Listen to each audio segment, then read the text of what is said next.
dia, gente.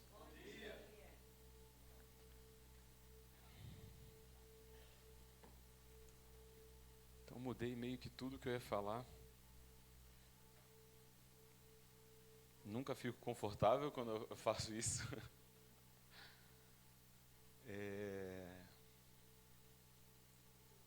Eu sinto de dizer que o que vocês estão fazendo aqui é muito importante. Ontem tivemos um momento... Você perdeu, viu? Ontem a gente teve um tempo na presença de Deus aqui muito precioso. Tinha algo muito, muito fresco da parte do Senhor mesmo, né? E às vezes a gente fica acostumado com multidão, né? Com muita gente, com conferências grandes, mas Deus não se impressiona com isso. Se tem algo que impressiona o Senhor, é um coração quebrantado. E isso não tem a ver com números, não tem a ver com plateia, não tem a ver com status. E é como se o Senhor tivesse me dado um pouco do sentimento que Ele tem em relação a essa comunidade. E é o que o Senhor está fazendo aqui. Então, o que vocês estão fazendo aqui é muito importante para o Senhor. É um empreendimento que Ele começou. E isso é muito precioso para Ele. Então, eu quero falar do testemunho do Espírito Santo. E eu quero falar sobre como a palavra e o Espírito geram a igreja. Então, a gente vai falar um pouco de Pentecostes, entendendo como isso tem a ver com Israel, a igreja e os últimos dias. Mas antes disso, eu queria que você abrisse em Lucas 24.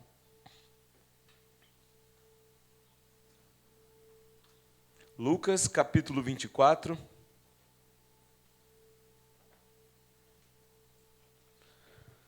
A gente tem dois momentos aqui onde existe um abrir de olhos.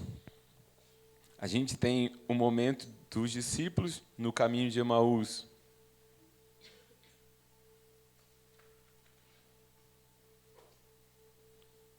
A partir do 29, eles, porém, insistiram: fica conosco, pois já é tarde e o dia está terminando. Então entrou para ficar com eles. Estando com eles à mesa, Jesus pegou o pão e o abençoou, e partindo o distribuía. Então os olhos deles foram abertos e reconheceram, e ele desapareceu diante deles. Eu sempre lembro do Senhor dos Anéis, né? Deve ter sido assustador, né? Você vê alguém desaparecer na sua frente, né? Mas foi ao comer, e ele não só comeu diante deles, ele teve comunhão com eles. Porque ele pega daquele pão e ele distribui entre eles. Então, vocês sabem da história, eles vinham pelo caminho, muito decepcionados, muito perdidos diante de tudo que tinha acontecido. Ou seja, o evangelho não estava fazendo sentido para eles. Porque eles contam o evangelho para Jesus, né? Jesus, é mesmo? Então me explica aí, né? Eles explicam tudo o que tinha acontecido com Jesus, para Jesus, né? Ué, você veio de onde, rapaz? Você não sabe o que aconteceu agora, né? Contou tudo, né? Enfim. E aí Jesus tem esse momento com eles. Agora vamos pular lá para o versículo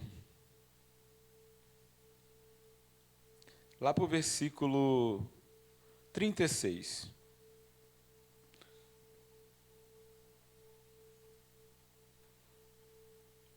Que é os discípulos falando sobre o que tinha acontecido. Preste atenção. Então, eles estão falando sobre o que aconteceu em Emaús. Não é isso? Enquanto ainda falavam disso,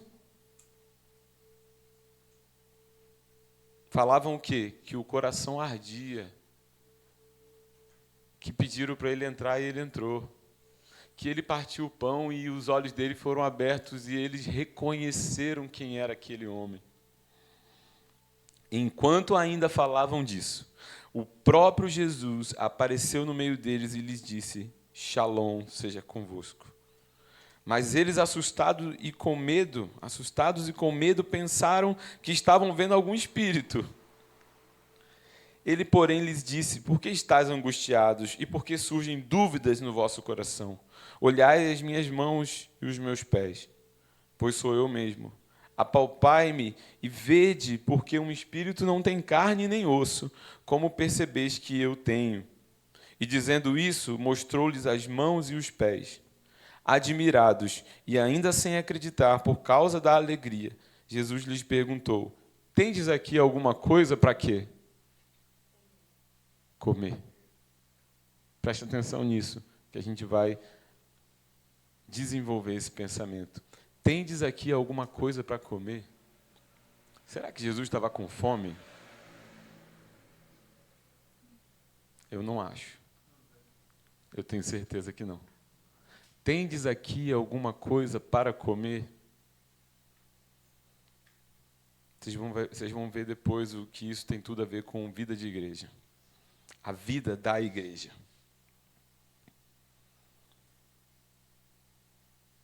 Ele o pegou e comeu na frente deles. Depois lhes disse: São estas as palavras que vos falei, ainda estando convosco. Era necessário que se cumprisse tudo o que estava escrito sobre mim, na lei de Moisés, nos profetas e nos salmos. Então, lhes abriu o entendimento para compreenderem as Escrituras. Isso aqui é memorável. Porque eu não sei vocês, mas muitas vezes a gente se irrita com os apóstolos, com os discípulos, né? Com os discípulos nos evangelhos, do quanto falta a compreensão deles, né? Eles ficam perdidos várias vezes quando Jesus fala algumas coisas, né? Eles ficam meio que batendo cabeça uns com os outros, tentando entender o que Jesus estava querendo dizer com aquelas palavras. Eles chamam Jesus de canto e falam: explica essa parábola. Eles ficam perdidos sobre o que Jesus está querendo dizer. Até a morte, principalmente no que diz respeito à sua morte e à sua ressurreição. Já repararam isso nos evangelhos? Não fazia sentido, não entrava. Jesus repetia várias vezes, ele não falou uma, nem duas, nem três. Jesus toca nisso, é necessário, né? Que o Filho do Homem morra e ressuscite, né? Então, sim, tem vários momentos onde, mas isso não entrava na cabeça deles. E aqui acontece que no meio, mais uma vez, dessa comunhão, os olhos deles, os olhos do coração, a revelação, ou seja, o entendimento é aberto para compreender as Escrituras. E disse-lhe: está escrito que Cristo sofreria e ao terceiro dia ressuscitaria dentre os mortos, e que em seu nome se pregaria o arrependimento para o perdão de pecados a todas as nações, começando por Jerusalém. Vós sois testemunhas. Guarda essa palavra, testemunha dessas coisas.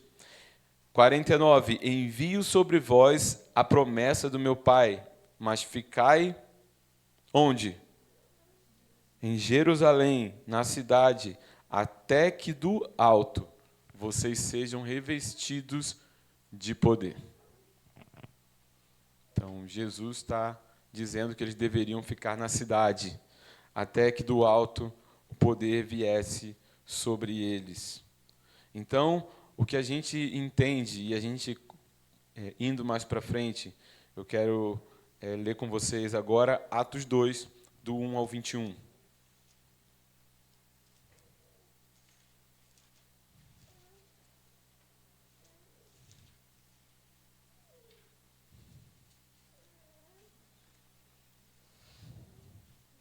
Ao chegar o dia de Pentecostes, todos estavam reunidos no mesmo lugar, e de repente veio do céu um som como de um vento impetuoso, e encheu toda a casa onde estavam sentados, e apareceu umas línguas como de fogo, distribuídas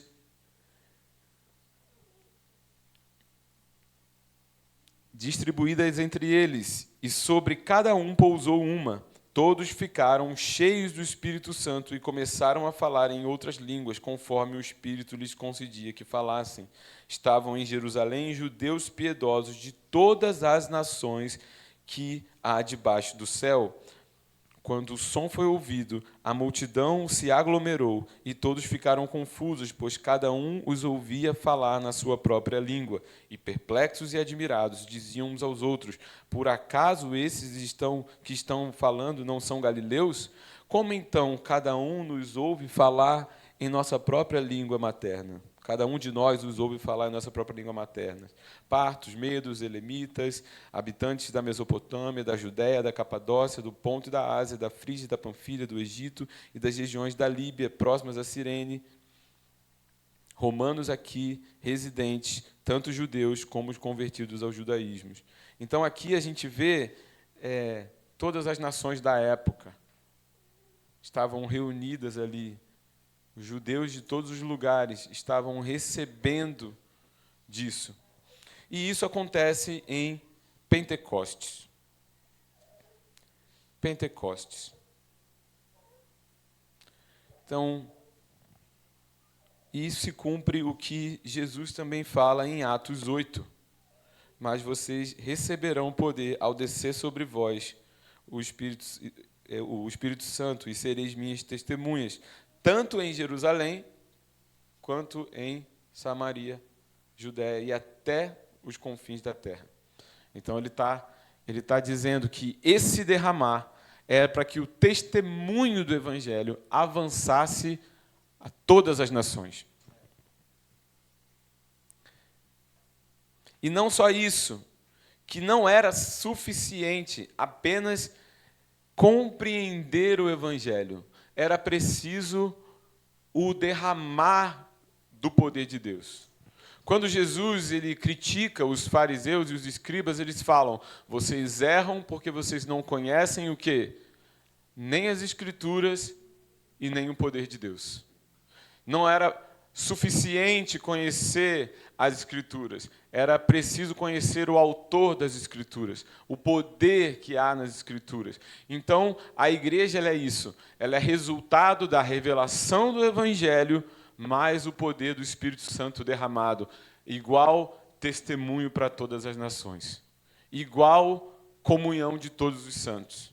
Igual compreensão do poder de Deus. Experimentar o poder de Deus.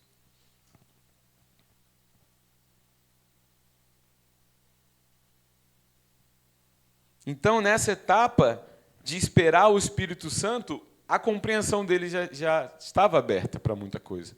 Eles já tinham entendido o Evangelho, mas não era o suficiente. Então, a gente precisa entender o plano de Deus. O que Deus quer dizer com isso? Por que Pentecostes? Então, Pentecostes é uma festa, é uma das 3 festas de peregrinação. Então, das principais festas de peregrinação. Você tem as principais festas de peregrinação: Páscoa, Pentecostes e Tabernáculos. São festas de peregrinação. São festas que o povo, que marca a saída do povo do Egito em direção à terra prometida e passa pelo Sinai, que é Pentecostes, onde o poder de Deus se manifesta com fogo, com a lei, com a palavra. Então, é muito relevante que é em Pentecostes que o conhecimento da verdade é impresso no coração. É através do Espírito Santo que a revelação da verdade é marcada nos corações dos homens. Por isso que, ao pregar o Evangelho, nós oramos para que o Senhor escreva no coração das pessoas as verdades que nós estamos falando. Que não é suficiente que as pessoas simplesmente compreendam. Elas precisam acolher e receber no coração. E isso só através do poder do Espírito Santo. Então, em Pentecostes, na festa de Shavuot, né? Essa festa judaica, essa festa que é chamada Festa das Semanas, né? Ela é a festa que marca a entrega da lei no Monte Sinai. Então, o contexto é muito importante, porque é um contexto de deserto. É um contexto de peregrinação. E esse é o contexto da igreja hoje. Nós devemos ser uma igreja que está peregrinando. O peregrino, ele não é um andarilho. O peregrino, ele tem um destino. O peregrino, ele está indo para um lugar. Então, Páscoa, Pentecostes e Tabernáculos marcam posições e direções numa jornada. Então, nós estamos nesse caminho. Nós ainda estamos num deserto. Nós ainda precisamos beber da água que sai da pedra espiritual que é Cristo. Nós ainda precisamos suportar o incômodo do deserto. Só através da provisão que há no poder de Deus que nós podemos fazer isso. Então é muito importante entender Pentecostes a partir da cronologia das festas judaicas, para a gente poder entender o que Deus está fazendo na história. Então Deus está marcando em Pentecostes a colheita das nações. Foi algo que marcou a história. Se não houvesse Pentecostes, provavelmente os judeus estariam presos ali ainda em Jerusalém. E o que Deus queria era levantar a testemunha que testemunhasse da verdade de Deus para todas as nações. Então, esse é um aspecto de Pentecostes. Deus está empoderando a igreja para testemunhar. A gente estava conversando de que a natureza da igreja é missionária. A igreja surge num contexto missionário. Deus derramando o seu espírito e tornando a igreja uma testemunha poderosa para alcançar o mundo. Não existe dicotomia entre igreja e missões. Porque a natureza da igreja é missionária. Porque é o desejo de Deus. Um aspecto importante de Pentecostes é a restauração de Israel. O derramar do Espírito Santo nas Escrituras, em diversas vezes, quando você vai estudar sobre esse derramar, tem a ver com Deus restaurando o seu povo. Nem que seja para levantar estranhos de outras nações que vão gerar ciúmes em Israel. Entende a curva que Deus faz? Deus tem propósitos. Não que Ele não nos ame como gentios, mas o Evangelho veio primeiro para o judeu. E ele vai alcançar Israel.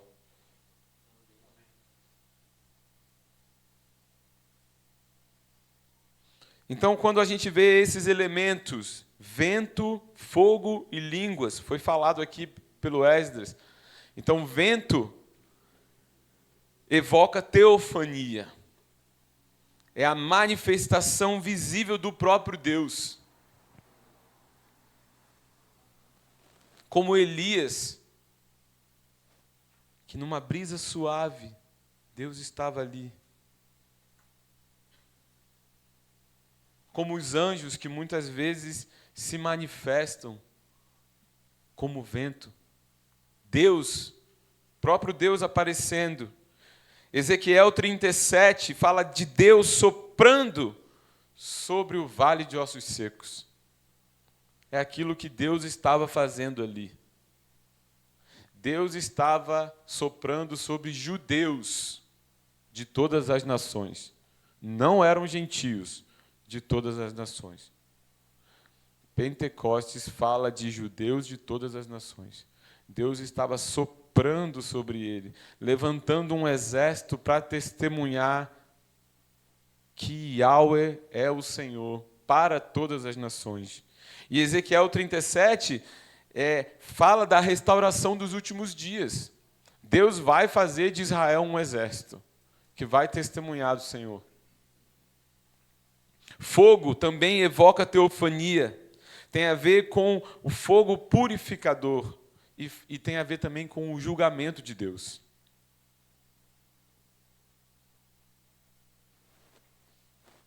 E o julgamento começa pela casa do Senhor. Deus não vai varrer para debaixo do tapete os pecados da igreja. Quando nós oramos por fogo, nós não estamos orando só por paixão. Porque paixão também remete a zelo. É o Deus que é ciumento. Fogo não é sensação. A essência do fogo é que ele purifica tudo aquilo que ele toca. Ou ele consome aquilo que não deve existir, aquilo que não deve estar ali. Então, o fogo do Senhor não é para fazer você sentir, é para te transformar, é para te purificar. E entenda que a gente está falando de Pentecostes como um acontecimento na história, mas que é a maneira de Deus continuar fazendo as coisas. Então, Pentecostes não foi só para o livro de Atos, nem só para Azusa. É a forma como Deus continua fazendo as coisas. Porque no calendário de Deus, estamos em Pentecostes.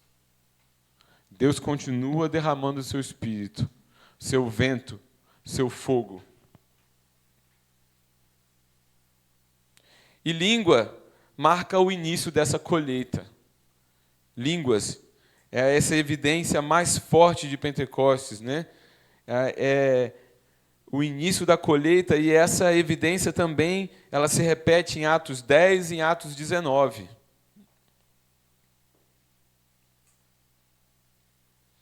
Então, o que a gente tem ali? Uma audiência multicultural. A gente tem ali o discurso de Pedro. Então, Pedro se levanta de uma maneira poderosa.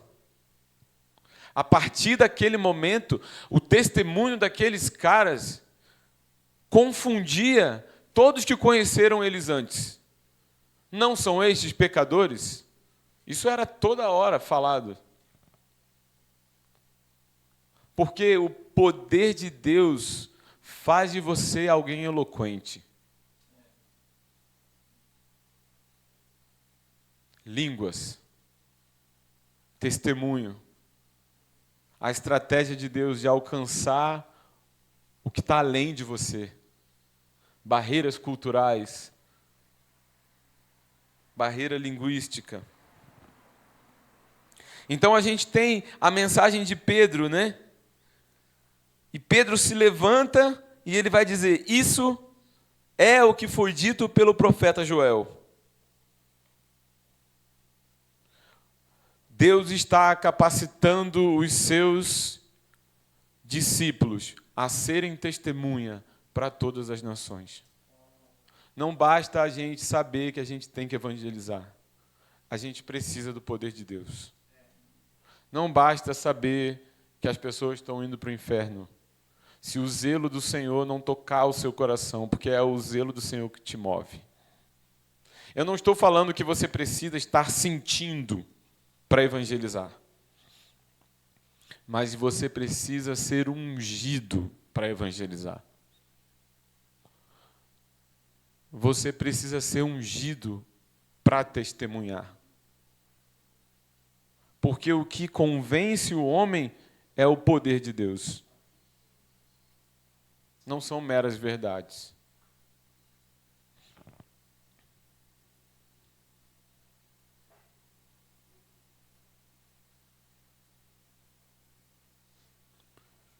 Então, o que nós precisamos é de Joel 2. Nós precisamos de mais experiências de enchimento, porque isso aqui é batismo. A igreja precisa de Pentecostes. A igreja precisa ser cheia, cheia do poder de Deus, para ser testemunha eficaz. E esse fogo purificador vai quebrar barreiras que nós temos como igreja. Como igreja, nós somos cheios de preferências. Como igreja, nós fazemos muitos julgamentos. Nós procuramos igreja como quem vai num self-service. Temos nojinho de alguns e somos fãs e abraçamos outros. Achamos que a nossa igreja é a última bolacha do pacote, até sermos confrontados. Até alguém tirar a gente da zona de conforto.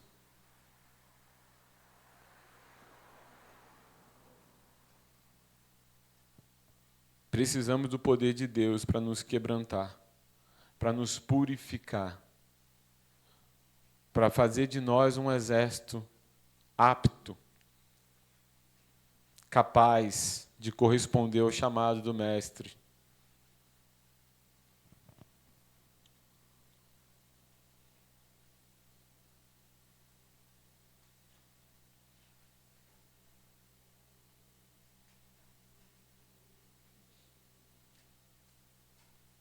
Então, em Joel 2, ele vai dizer que, sem exceção, do mais moço ao mais velho, do mais rico ao mais pobre, é isso que ele está dizendo.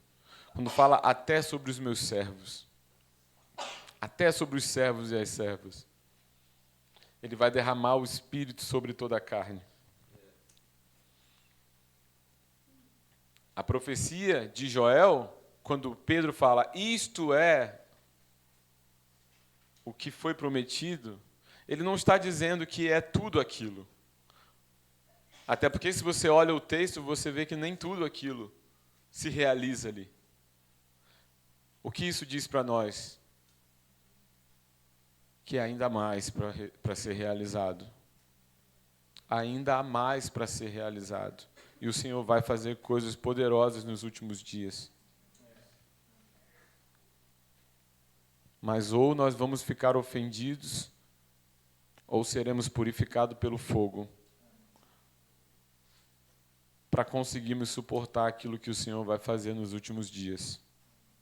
Então, Pentecostes marca esse momento onde Deus estava preparando um povo para continuar uma jornada. E aí, quando eu falo desse andar, é um andar junto. E nesse andar junto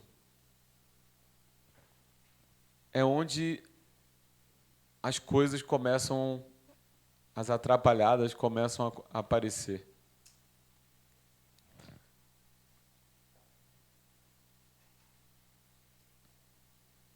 E é onde nós precisamos, mais do que nunca, da ação do Espírito de Cristo no nosso meio.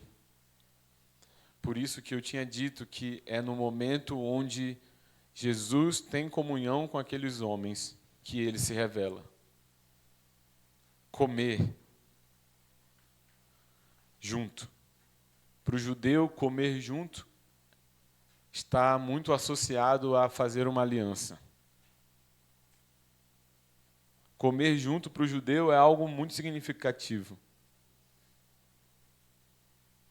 E você percebe que não é só para o judeu. Vocês que já, missionários, que já foram para países árabes, quando alguém te convida para comer, é porque ele te tem em autoestima, né? Ele confia em você, né?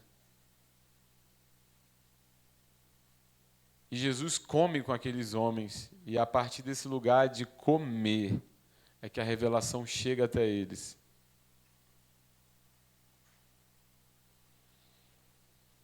Abre em Atos 2:42, que é o texto, o carro-chefe dessa conferência, talvez, né?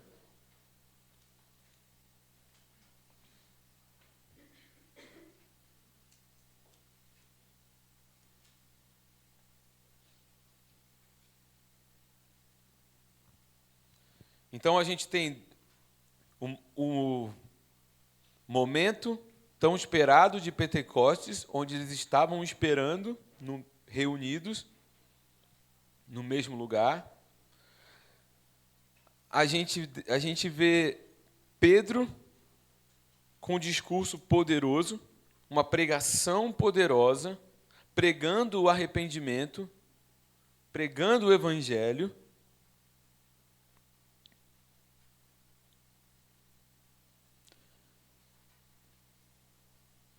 A gente vê no versículo 37 o resultado da pregação poderosa. O resultado da pregação poderosa não é a gente tentar convencer a pessoa a batizar. Não é a gente tentar convencer a pessoa a aceitar Jesus. O resultado da pregação ungida e poderosa é: o que faremos nós? O que eu vou fazer agora diante dessas coisas? O que eu preciso fazer para ser salvo? Essa é a pergunta do livro de Atos. O que eu preciso fazer? O que eu vou fazer agora? Porque o poder da mensagem impelia as pessoas a darem uma resposta. Elas queriam responder aquilo. Poder de Deus. Testemunho. Testemunho do Espírito Santo.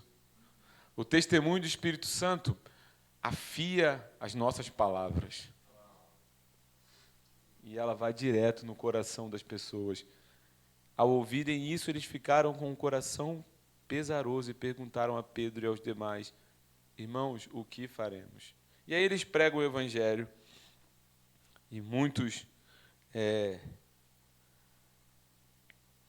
são convertidos ali naquele momento.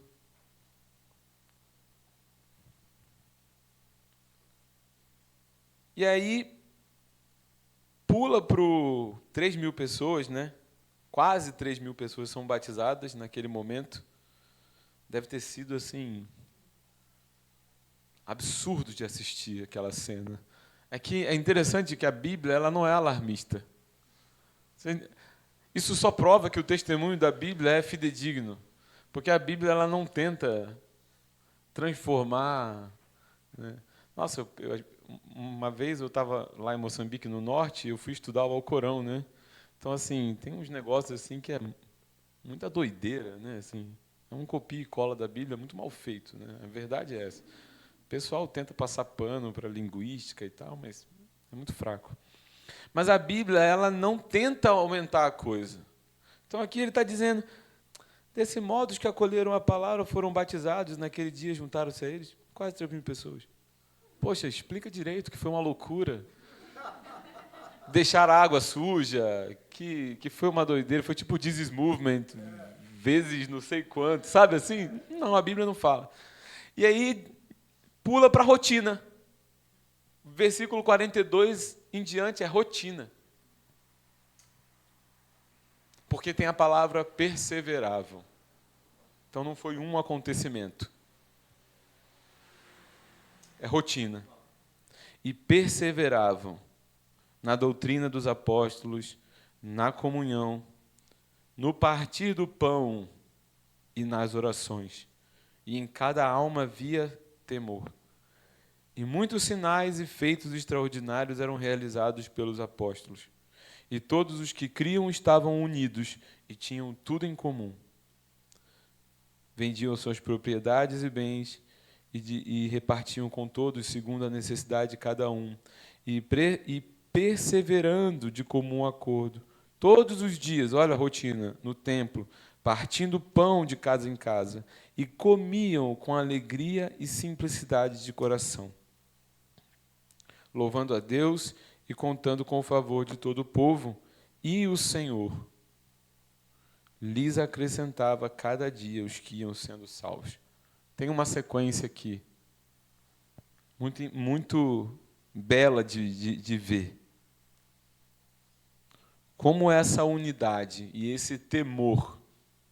Eu imagino, meus irmãos, que partir pão para esses caras não era a mesma experiência. Nós precisamos entender o que é partir o pão. Porque, através de ver Jesus partir o pão, eles foram tocados profundamente. E eu imagino que muitos deles, toda vez que partiu o pão, eles tinham a esperança de que o Mestre ia aparecer.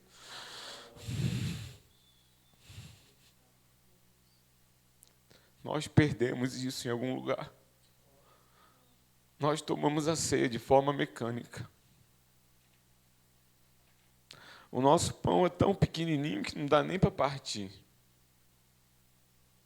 A ceia nas igrejas é um pedacinho de pão que você engole. Você nem divide. E a experiência apostólica não era essa.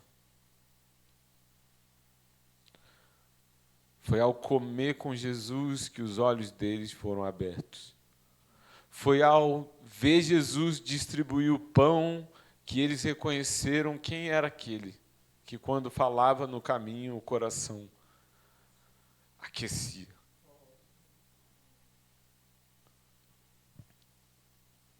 A ceia é a única reunião que Jesus ordenou.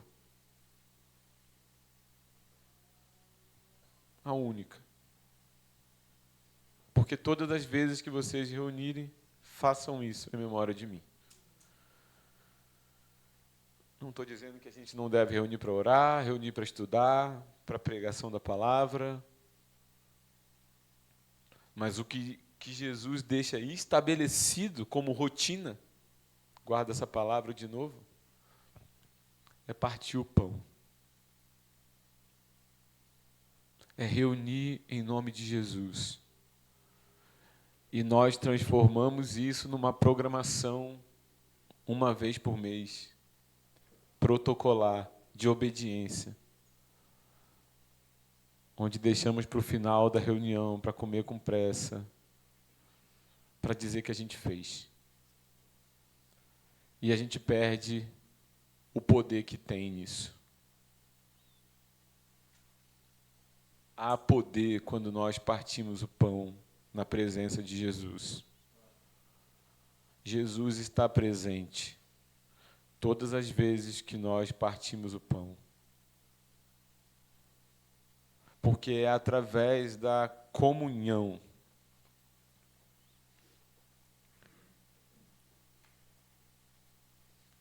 que o nosso amor vai crescer entre nós. E que o Senhor vai acrescentar dia após dia os que estão sendo salvos. A gente estava conversando numa reunião de oração sobre o quanto existe um amor que nós despejamos nos incrédulos, mas quando eles entram na igreja, eles não veem aquilo.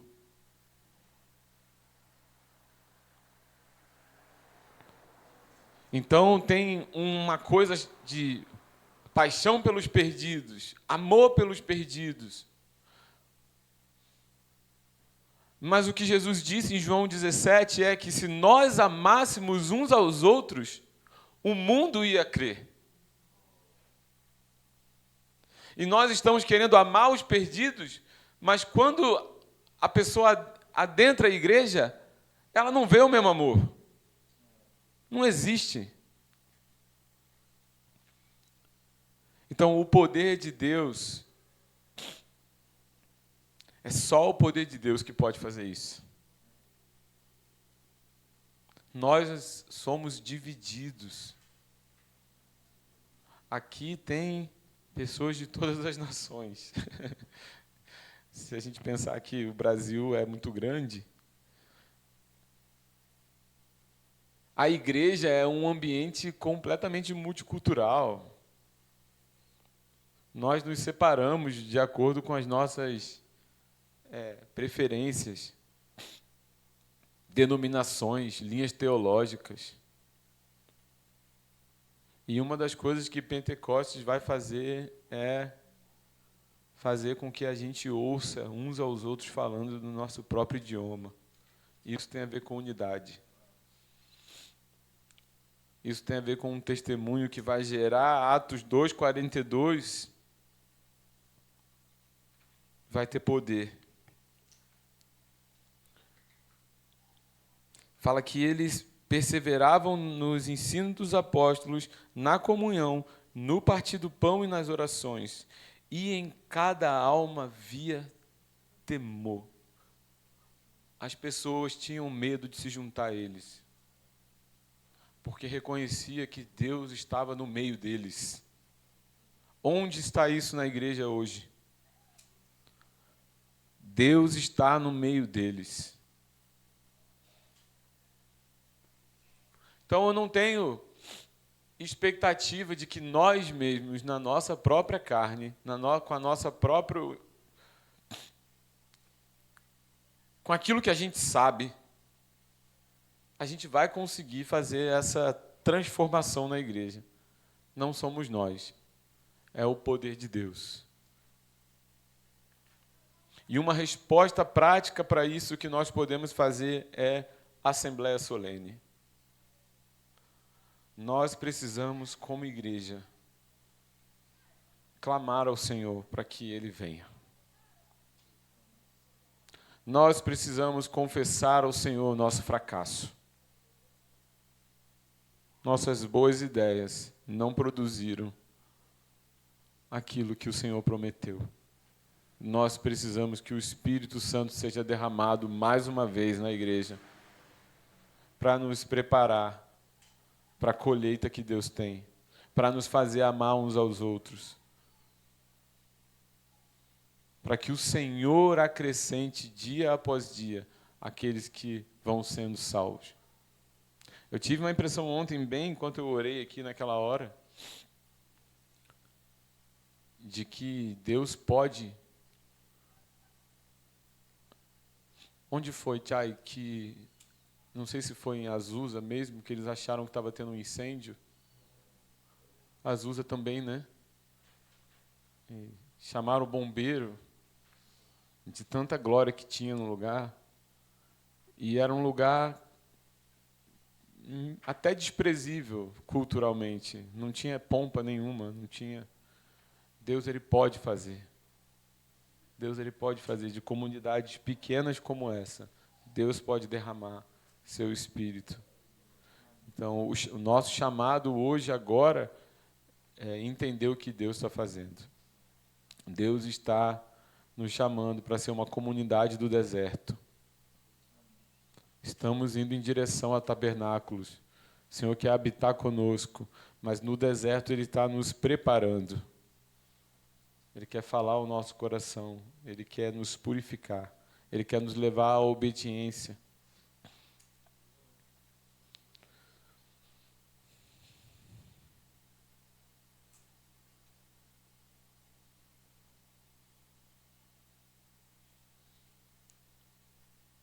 Então, não adianta a gente falar de Atos 2 no início, sem entender como é que a igreja vivia. A igreja vivia em aliança. Isso gerava temor. E esse temor afastava, mas também atraía. Amém? Que o Senhor nos abençoe. Deus, eu oro para que essas palavras caiam em boa terra no nosso coração. Eu oro para que você faça a tua obra. Faça a tua obra em nossas vidas. Faça a tua obra na vida da tua igreja. Nossa esperança está em Ti, Senhor. Só em Ti, Senhor. Só em Ti, Senhor. Precisamos de um derramar Seu. Precisamos que você Faça mais uma vez, Senhor. Faça mais uma vez, Senhor. Vem com o teu vento, vem com o teu fogo, vem com línguas. Vem capacitar a igreja a testemunhar do Evangelho. Vem, Senhor, aquecer o coração da igreja em relação a Israel, para gerar ciúmes em Israel, através da unidade.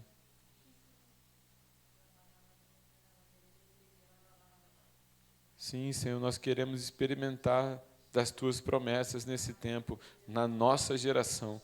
Senhor, não deixa passar a nossa geração, Senhor. Não deixa passar a nossa geração, Senhor.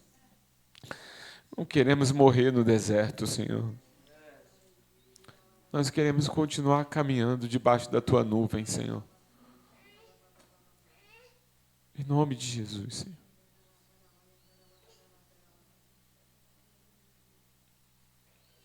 Amém.